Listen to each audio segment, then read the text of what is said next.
Asalaamu calaykum saaxiibayaal meel kastoo aad naga daawanaysaan farxad bay noo tahay inaad nala joogtaan oo muuqaalkan doorateen inaad daawataan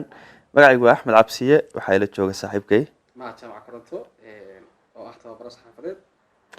warbaahintu ma ka shaqeysanaa maanta aad iyo aad warbaahinta min aasaasidda ilaa dhammaadkii maamulka si guud waxaan ka hadli doonaa sidee uga habboon warbaahin loo maamulaa maamulka marka waxaan ula jeednaa maamulidda dhaqaalaha warbaahinta iyo sidoo kale maareynta shaqaalaha iyo shaqada labadaba marka mowduucaas balaaran aadka aan filan in loogu baahan yahay waan ka wada hadli doonaa waana wax wanaagsan in maanta uu mahadnala joogo oo marka laga tago inta uu warbaahinta ka shaqeynaya 11 sano in kale ka badan uu tababaro ahaa marka mowduuceena maanta waa wada sheekaysi oo labada dhinac wada sheekaysi waan sameyn doonaa mahdow waxaan ka hadli doonana warbaahintu maanta waa labo marka la eego qaabkay u samaysan tahay oo warbaahinta casriga ah ee imka soo korortay social media uu kamid yahay iyo warbaahintii qadiimka ahayd ee traditional media la oran jiray ee telefishinka iyo raadiyaha iyo jaraa'idadu ay soo raaci jireen marka waxaad moodaa jaraa'idadu imka iska sii yaraadeen waxaan ka hadli doonaa marka traditionalka labadan warbaahinood ee raadiyaha iyo telefishinka inta la eegay ka dhalatay social media waxaa la leeyahay casrigan jiritaanka warbaahintu casriga imka qarniga 11aad aan ku jirno oo kale jiritaanka warbaahintii qadiimiga ah waxay u baahan tahay qorshayaal iyo maaragtay diyaarsanaan ka badan intii ay u baahnayd qarnigii hore kale marka waa maxay waxay u baahan tahay aasaasidda warbaahinta cusub ama warbaahin cusub oo imka nooca traditionalka ama hado television ama raadiyo qofka doonaya inuu warbaahin samaysto waxa ugu horeeya ee uu ka fakarayo waxa weeyaan oo ay tahay inuu meel saaro maxaad u furaysaa warbaahintan horta waa maxay waxa rabtina soo kordhisid sababtoo ah sidaan ognahay iminka TV-yar jira idaacadaha jira adna ku soo biiri doontaa caawad go'aansan doontaa inaad ku soo biirtid marka maxaad horta ugu soo biiraysaa waay maxaad keenaysaa sababtoo ah sida simple-ka business-ka caadiga ah markaad meherad furaysid maxaa suuqa olin aad iibinaysaa unbaa laga fakaraa haddii wax yaalla aad keentid horumarkaaga wax la huba ma aha iyo saad u dhaqaaqaysid marka waa in la yiraahdo warbaahintan maxay keenaysaa labo haddii yani warbaahintaadu xataa ay shaqeynaysay oo aad imika shaqeynaysay su'aasha isweydiinta mar waxa weeyaan asa maamul ahaan qofka isweydiiyo haddii warbaahintadan la aamusiyo hawada laga saaro maxay dhegeystayaasha daawadayaasha waayayaan waad adiga gaar ku ah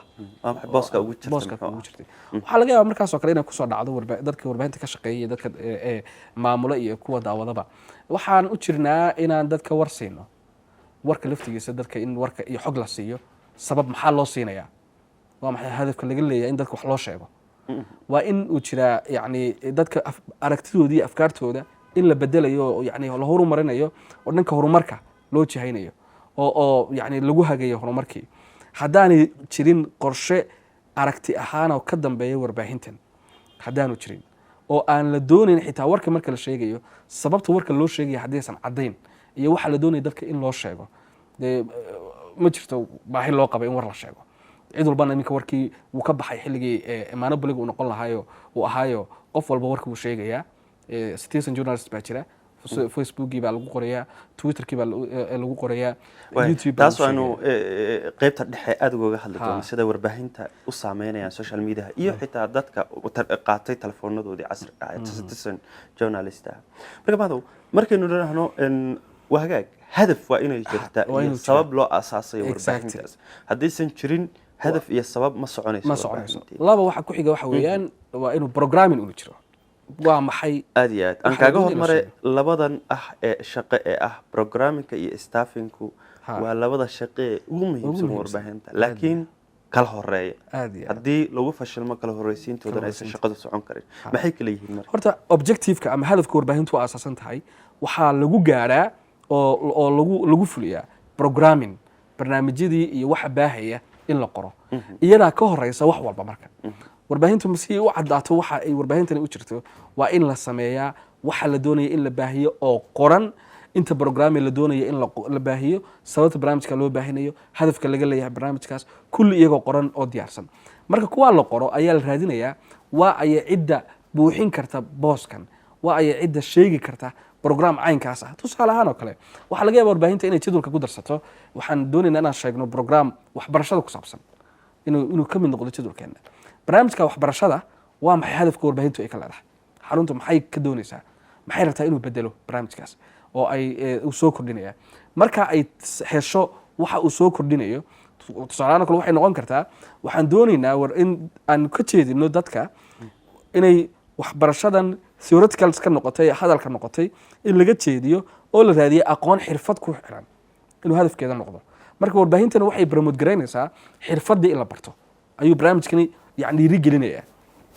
haddaba barnaamijkaasi loo dhiirigeliyo waa maxay marka activitieska ama waxyaabaha dhacaya shaqooyinka la doonaya in la qabto waa maxay barnaamijyada la doonaya in la soo saaro mawduucyada la doonaya in laga hadlo dadka la doonaya in laga hadal siiyo doodaha la rabay in la qabto waa kuwe waa inay qoran yihiin marka intaa qoran yihiin ayay ku xigtaa waa ayo cidda shaqadan qaban karta waa ayo qofka aan shaqaalaysiinayno haddii dhinaca kale marka ay noqoto oo la yidhaahdo warbaahinta waa la furay shaqaalihii ha la qaato kadibna shaqaalaha la weydiiyo maxaad qaban kartaa dee waxaa laga yaabaa kulligood inay reporters yihiin oo ay wararka samayn yaqaanaan then waxaa ka baxay dhan war buu ahaanaya qofbaa wuxuu ku leeyahay anigu dood baan qaban karaa ana wareysiyadaan qaban karaa marka hadafkii warbaahintaas loo furay ma sii socon karo ma sii shaqeeyo sababtoo dadkani ma qaban karaan hadafkii ma buuxin karaan ma qaban karaan hadafka marka waxyaabaha qaybta ka waxaa kaloo ku jira iminka challenge-ga ugu weyn ee qodobkaad ka hadlaysa waxa weeyaan social media ku noqday kaliya warkii ma ahane dhaqaalihii ku noqday challenge caqabada soo korodhay oo yani iminka xayisiiska oo ahaa meelihii ugu weynaa ee warbaahinteenu ay ku tiirsanayd waa hawadu kasii baxaya sababtoo ah facebookii baa la sponsor garaynayaa youtube-kii baa la gashanayaa wax oo lagu xayisanayaa dadka tiktok ku jiray ayaa imaanaya oo xayisiis yar u sameynaya xaruntii kadibna followers fara badan helaya oo gaaraya warbaahintu marka xaggee ba lacag ka heli kartaa qodobkaas marka wuxuu yahay qodob kale oo aad u weyn oo ay muhiim tahay in laga hadlo warbaahintaas marka la asaasay warbaahintu looguma talagelin inay lacagta ka samayso waxaan caadiga ah ee yaryar ee maaragtay wararka oo kale tusaale ahaan looguma talagelin aslan marka haddii warbaahintaasi aysan nidaam qorshe lahayn sida niraahno dee warbaahin badan oo wadankeena ka aasaasantay oo kale waxaa dhacaysa in wararkii ay ka raadiyaan lacagtii taasoo aanan jiritaankooda sii dheeraynin sababtoo lacagtaas way yar tahay waana sharci darana ha ahaatee xitaa way yar tahay waana sumcad badana laga mid exactly weliba waa circle weeyaano way isku xiran tahay warbaahin waxay lacag ka heshaa sponsors yani dad wax maalgashta barnaamijyada yani maalgeliya xayisiis samaysta dadkaasna waxay raadsadaan dhegeystayaashna waxay raadsadaan barnaamij tayo leh barnaamij tayana waxaa soo saara qof tayo leh markaasaa la helay way isku xiran tahay haddii marka wax tayo leh meesha uu ka baxo dhegeystayaal lama helayo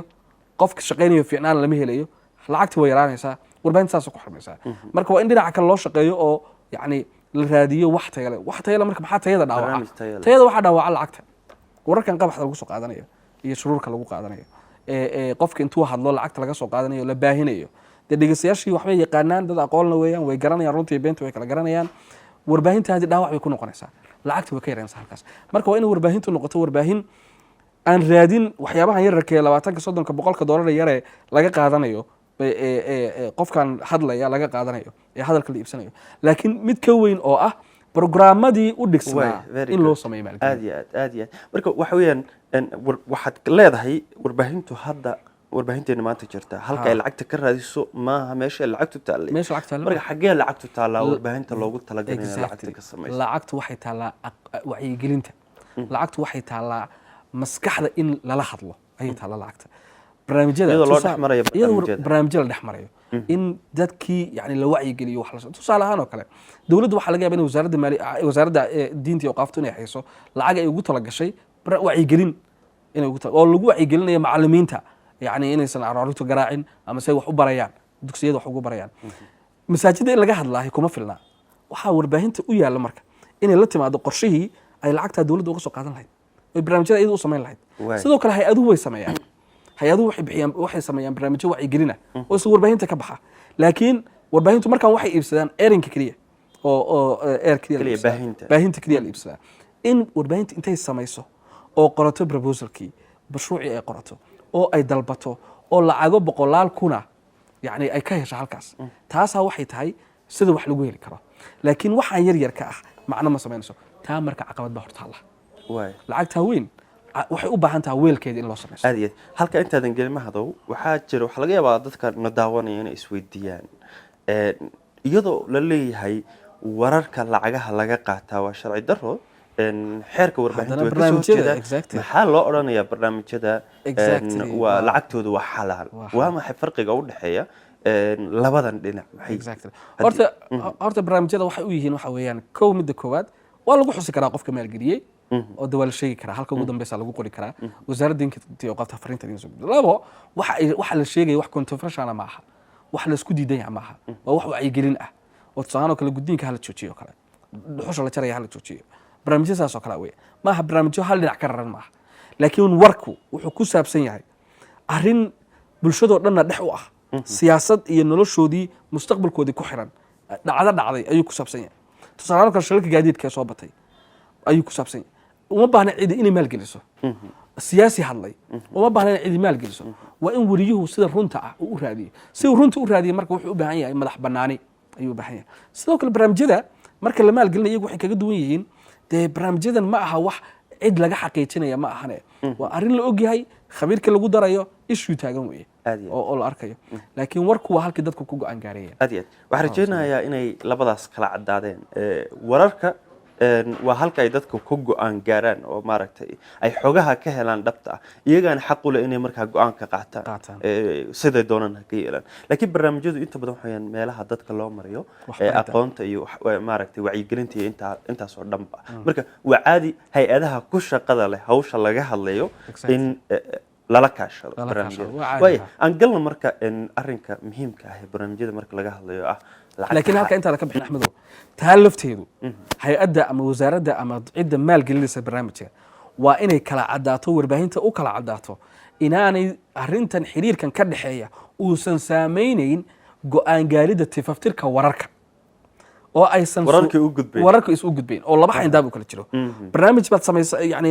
naga caawisaan ka wada shaqaynaa xaysiis baan yani idin samaynaa macnaheedu ma aha inaad maamulaysaan waxa warka ku baxaya macnaheedu ma inaad go'aan ka gaaraysaan haddii hay-addii maalgelinta samaynaysa barnaamijkaas deegaanka wax maalgelinaysay haddii war uu galo oo lagu ogaado in musuqmaasuq uu ka jira xaggooda oo kale de waa dhacdo war ah uu madax bannaan yahay waa la samaynaya lacagtii warbaahinta siiyeen waa inaysan saamayn oo kala madax bannaanaato way kala cadaataa marka oo aysan u ekaan laaluush aad iyo aad barnaamijyada la siinayo waana arrin mudan in laga taxadara sababtoo ah hay-ado badan baa caadiya dunida waa la sameeyaayo de inta lacag lagu siiya hadhow lagugu rakaateen hadhow mustaqbalkaaga iyo go'aan qaadashadaada iyo wuxuu dhan bay samaynaysa waayo aan ku laabano arrinka lacagta ka samaynta waa maxay caqabada hortaagan in warbaahinteenu maanta intay ka soo jeesadaan wararka iyo shuruurka iyo qabaxda ay daba socdaan aanan badnayn inay u jeedsadaan lacagaha waaweyn ay sameeyaan hay-ado kale waxaa weeyaan caqabada hortaagan waxa weeye lambar koo waxa weeyaan weelkii lagu dawarsatigi lahaa of course lagu raadsan lahaa wax weelkii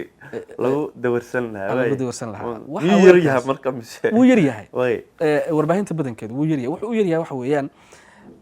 marka la doonayo in lacag badan aad cid ka qaadatid waad maalgelisay waxa ugu horeeya lagu eegaya waxa weeyaan aaminaadaada in lagu aamini karo mararka qaar barnaamijyadaas oo kale iyo lacagaha caynkaas oo kale waxaa dadka samaynaya lagu amraa ismaalgeli markaad dhamaysid baa lacagta lagu soo fasaxaya hay-addu waa inay ismaalgelin karto marka oo ay fulin karto barnaamij 100 kun ah barnaamij 200 ah barnaamij milyan ah waa inay fulin karto hadda awoodeeda aaminaadii loo dhiso hadhowna marka hadhow lacagta la dalbanayana oo la keenayo hay-addu waxay kaa eegaysaa ama cidda lacagta bixinaysaa waxay kaa eegaysaa financial recordkaaga reportka sida uu yahay reportkaaga sida uu yahay systemkaaga sida uu dhisan yahay documentationkaaga sida uu yahay staffingkaaga sida uu yahay sida shaqaalaha u qaadatid wax cad may tahay wax yani aan cidna go'aan ka gaari karin ma tahay akoonkaaga sida loo maamulo lacagta kugu soo dhacdo wax cadoo shuruuc leh ma tahay mise qof baa check iskala bixi kara iminka sida caadiga ah ee aan aragno warbaahinteena waxaa ka mid ah waxaa laga yaabaa inaad adoo warbaahin u shaqeeya lacag soo qaadid for any reasons lacag soo qaadid kadibna lagugu yiraahdo lacag ibsa haysa intaas 100 baan hayaa mushaarkaagii u qaado in lagu yiraahdo lacagta systemka ma soo dhaxmarin aad iyo aad iyadoo xafiiskii maaragtay dhaqaalaha ama maaliyadda soo dhaxmarin exactly oo la qorin ma inta kale waxa laga yaabaa maanta in lagugu siiyo lacagta zaad lagugu diro bari waxa laga yaabaa lacagta in lagugu diro check lagugu siiyo maalinka dambe haddana cash lagu siiyo ay dhacdo waxaas oo dhan laba intay isku gaarta haddana maalin kale mid kale lagu siiyo taas waxay caddaynaysaa systematically xaruntaasi ma dhisna oo uma dhisna yani shuruucdii uma dhisna hadhow sanadka markuu dhammaado audit hadduu soo galo wax uu eegi kara mabale wax qoran ma jiro ha exactly waxaa kaloo laga yaabaa inaad aragtid warbaahin qofka meesha maamulahay uu xor u yahay intuu tago jeeg qorto inuu lacag kala soo bixi karo waa inaysan waxaas dhan jirin waa in yani lacagta soo gasha nidaamka ay ku baxaysa la og yahay ko dhinac sidoo kalena programmingka wax walba oo baxaya waa inay qoran yihiin tilaabo kastoo la qaaday haddii qalab la soo iibsanayo procurement policy waa inuu jiro sida qalabka lagu soo iibsanayo dariiqeey la maraa markay saa u dhisan tahay warbaahintii marka oo sidii yani iminka waxaa la yidhahdaa sidii hay-adahoo kale ayaa la yidhahdaa ereygaas sidaa marka u dhisan tahay waa la aamini karaa waxaagiibaa qoran waxaa ogaa baa la qoran ha war magaalo warqad buu ku yaalaa bay exactly warqad buu ku yaalaa inaad afka ka sheekayso waxaa ka wanaagsan inay kuu qoran yihiin wixii markay wixii qoran yihiin shaqaalana la isku qaban mayo oo la isku dhici mayo sidoo kalena ciddii wax ku siinaysana dee waxay ku aaminaysaa su-aalihii lagu weydiiyana document baa hor yaala waxaa jira marka laftirkayga waa arko aad baan u arkaa maaragtay intaa warbaahinta dadka ka shaqaynayay way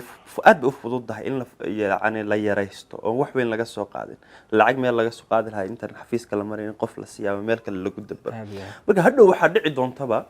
waxa badan doona qarashaadka kaa baxay sababtoo ah qarashkaad haysatay warqadaha ku baxay isaga waad haysatay laakiin lacagihii kuu soo xaroon lahaa baad meelo kale ku dabartay hadhow marka ma haysatid lacag maaragtay waxaad u ekaanaysaa warbaahin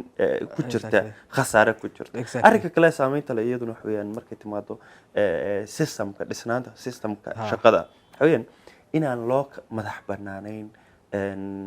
shaqaalaha meesha ka shaqaynaya kasoo bilow agaasimaha ilaa qofka ugu hooseeya barnaamij soo saaraya inaan shaqooyinka laysu madax banaanayn taasoo iyada laftirkeedu saameyn karta iyada laftirkeedu saameyn leh shaqadii dadkan qofka agaasimaha tusaale ahaan kale horta agaasimaha intaan gelin qodobka intaan gelin waxaan qodobkii hore lacagta waxaan xasuustay arrin ku saabsan marka aad doonaysid yani marka laga hadlayo maamulka xarunta yes waxaa laga yaabaa dad badan inay hadda intayn dhegeystaan ay ka dhacdo warbaahinta faa'iido lagama sameeyo dhaqaale lagama sameeyo yes waa suurtagal waa la dhihi karaa lacag lagama sameeyo laakiin waa warbaahinta laakiin ugu yaraan waa inaysan warbaahintaas bil walba khasaare ku jirin waa inay garanayso waxa soo gelaya iyo sida loo maamulayo waa in lacagta soo gelaysa oo income-ka ah iyo cost-ka ka baxaya la garan karo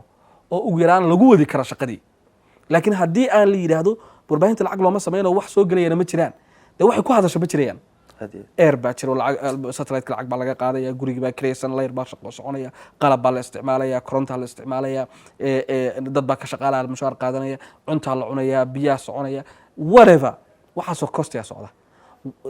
canshuurihii baa jiro dowladdii baa lacag doonaysa laftigeedii waxaasoo dhan waa in la helo wax lagu kabo oo lagu sameeyo oo lagu kabo taas marka qodobka hore ka daba waa warbaahinta ugu yar ee aanan qorshe hagaagsan ka lahayn maaragtay lacag samaynta waa inay ugu yaraan intaas ka bixin waa intaas ka bixin kartaa qodobka ah lacag warbaahinta lagama sameeyo laftirkiisa waxbuu ku xiran yahay soo maaha warbaahintaas hadday tahay mid dhisan dhaqaale ahaan ahdaaf leh siyaasad kale suuqa taqaana meesha lacagta laga sameeyo laba qodob horta waa inay isqabtaan axmedow warbaahintu lacag ma leh iyo qofka uu madax banaanaya waa in labadaas qabsiiyo qofku wuxuu madax banaanaan karaa marka uu baahida ka baxo hadduu baahan yahay qofkan madax banaani ma helayo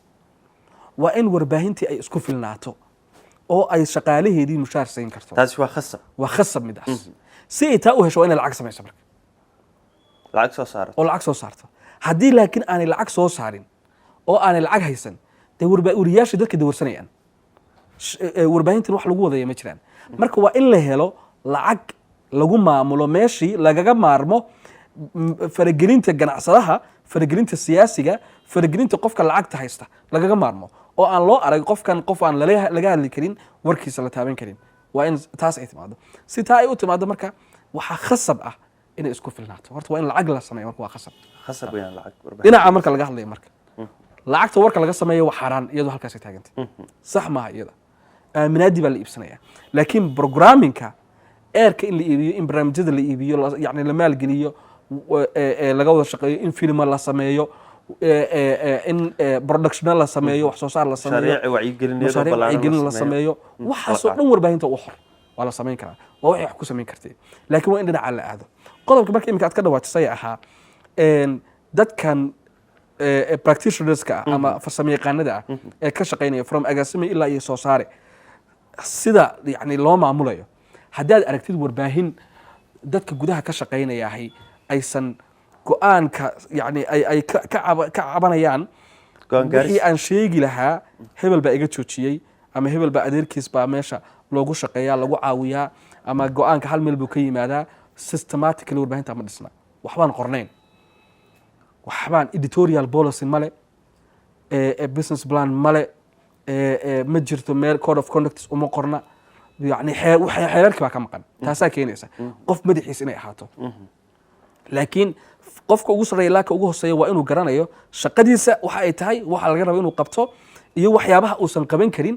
waxyaabaha khaladka ka xaruntan waxa dhan waa inay caadi yihiin oo qoran yihiin tusaale waxaan soo qaadanayna qofka wariyaha ee gobolka jooga ee riboodka soo dira ee tafaftirihu u dhigo warbixintiisa uu yidhahdo lama sii deynayo waa inuu ku qanacsan yahay sababtaan loo sii deynayn garanayo ha waa inuu garanayo khaladka u galay waa in waxa ka dhiman uu garanayo warbaahinta oo uu garan kara xataa waxa haddii lagu daro malaha way hagaagaysaa mawduucigan laakiin aysan noqon aragtida mahad aysan noqon oo aanan anigu noqon qofka keligii wax go-aansanaya qof kalena uusan u sheegin sababtaad u joojisay oo odhan ninka lacag ba iminka kala qaata lagu oran exactly tuhunna uusan iman exactly marka waa inay qornaato si marka ay u qornaato marka programmingkii markaan ku noqono marka barnaamijkii la sadgareeyo oo la barnaamij caynkaas la samayn karaa ee loo yeero qofka waxaa qaban karaa shaqaaleysiin waa in qofka laga talageliyaa programkaas la doonayaa in la sameeyo saasaa la rabaa aragtidaas la rabaa inuu gudbiyo saasaa la rabaa inuu dadka wax uga bedelo see bay kula tahay in wax loo samayn karo bilowgaba formattingka hala yimaado isagu marka ha yidhaahdo programkan wuxuu u baahan yahay intaasoo slot inay galaan intaasoo wax inay galaan haddii laakiin la iska go-aansoo leeyahay barnaamijku waa inuu noqdaa waraysi 30 daqiiqo ah oo qofka inta loo keenaya barnaamij waxbarashada wiig walba waxaa laga rabaa 30 daqiiqo waraysi ah dee waxaa la eegayaa keliya warbaahintaasi waxaa muhiim u noqonaysa 30 minute in la dhamaystiro waqtiga in la buuxiyo time ba u ah quality ma aha marka haddii laakiin 30 daqiiqo iyadoo ah slotski qofka uu fursad u haysto waraysigii waxaa sababta waraysiga u xun yahay waxa weeye anu leena u soo qaadanna waxa weeye waxaa laga yaabaa qofkii mawduuc fiican isagoo ka hadlaya in 15 daqiiqo markuu hadlayo sheekadii ay dhamaatay wax fiican la sheegay programkii ma dhamaystirnaa 15 daqiiqo harsan 15 daqiiqo harsan wuxuu wariyahaasi marka ku dadaalayaa inuu qofka hadalka ka dheereeyo marka hadalkaasi uu dheereeyo wuxuu iska weydiinayaa wax iska waxaan macno lahayn relevant ahayn ayuu weydiinayaa qofkii iska sheekaynaya introduction iska bixinaya ayaa lagu darayaa sheekadii wixii dhageystayaashii dilayaan mararka qaar hees dheer baa isaga darayaa mararka qaar 5 introduction baa loo sameynaya warbixintii yani waxaas oo dhan laakiin marka go'aanka wariyaha siisid isagu wuxuu ku buuxsan karaa wuxuu doono markaas warbixin buu ku kabi karaa dhinaca kale focus buu ku kabi karaa aragtida dadweynaha waxbuu isku dhexiri karaa marka wax isku xiran oo qurux badan baa soo baxay quality leh hal mawduucna ka hadlay ayaa soo baxay marka waa in laga talageliyo way ku yeeshaan marka arrinka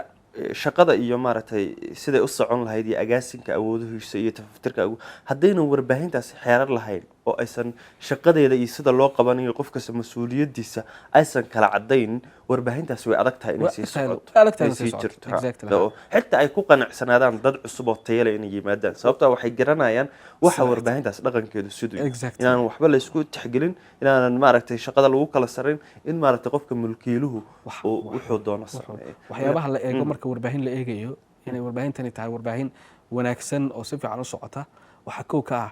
staff shaqaaluhu siday u qanacsan yihiin iyo customerku siday u qanacsan yihiin labadaasba customerku dhegeystayaasha shaqaaluhu siday u qanacsan yihiin simple iyadoo su'aalaba la weydiiyo waxa lagu garan karaa dadkan jooga meeqa sano meesha joogeen haddii qofka ugu badan sanad uu joogay warbaahintuna 10 sano ay jirto waxa weeyaan dadku inay isaga tagaan aad iyo aad marka sabab baa jirta marka waa inay ahaato yani waa in dadku ay meesha joogaan muddo badan yani dad la maalgeliyay waa in wax la siiyo maxay warbaahintu marka maxay ka qaban kartaa dhinaca shaqaalaha iyo qualitygooda kow waxa ugu horeeya ee warbaahinta ay tahay inay ku maalgeliso dadka waxa weeyaan oo ugu horeysa kow waxa ugu horeeya warbaahinta ay tahay inay dad ku maalgeliso shaqaalaheeda waxa weeyaan aqoontooda in la dhiso in xirfadooda la dhiso tababar in la siiyo oo kor loo qaado mar walba oo la dhiirigeliyo iyadaa ka wanaagsan in yani lacagaha loo kordhiyay iyo waxaas waxaa ka wanaagsan maalgelinta aqoon ahaan la siinayo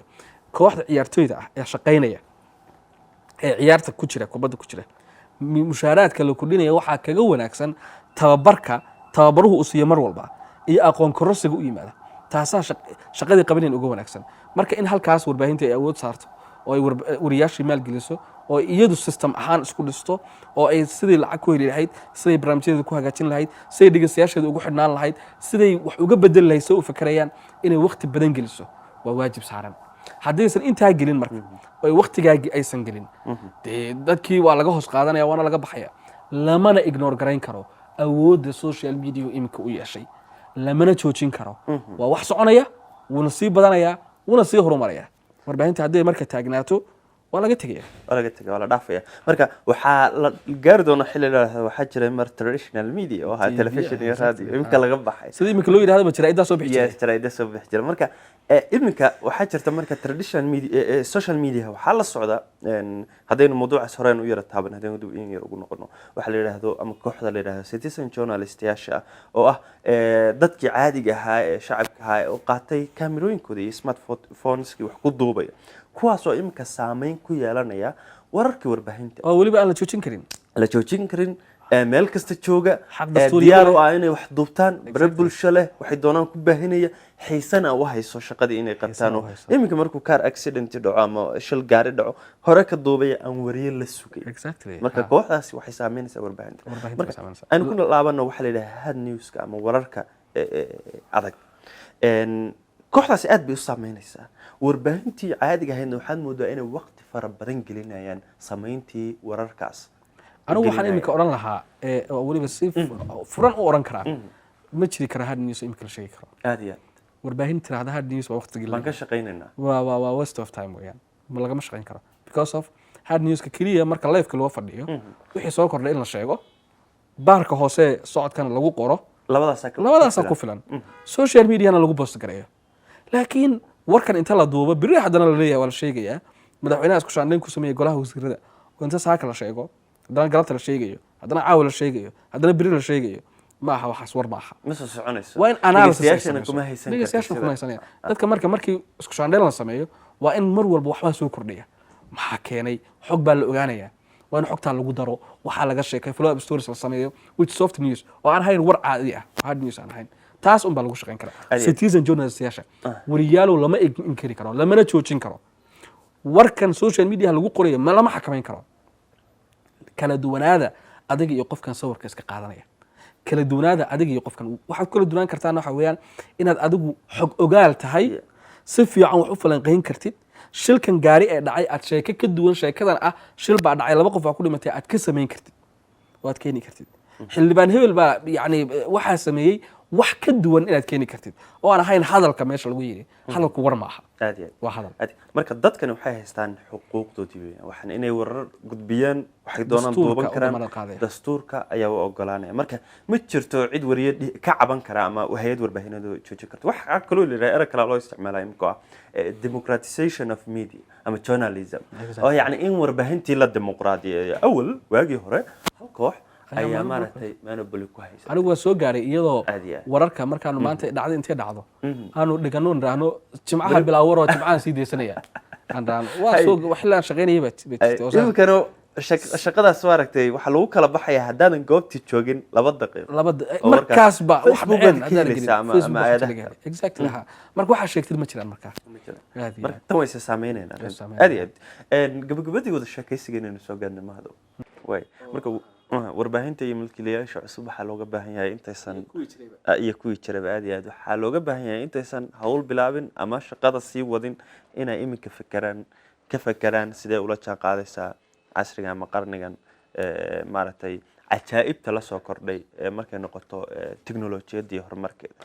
marka anigana waa inta waa mahadsantihiin waa axmed cabsiye iyo mahad jaamac koronto nabadgeen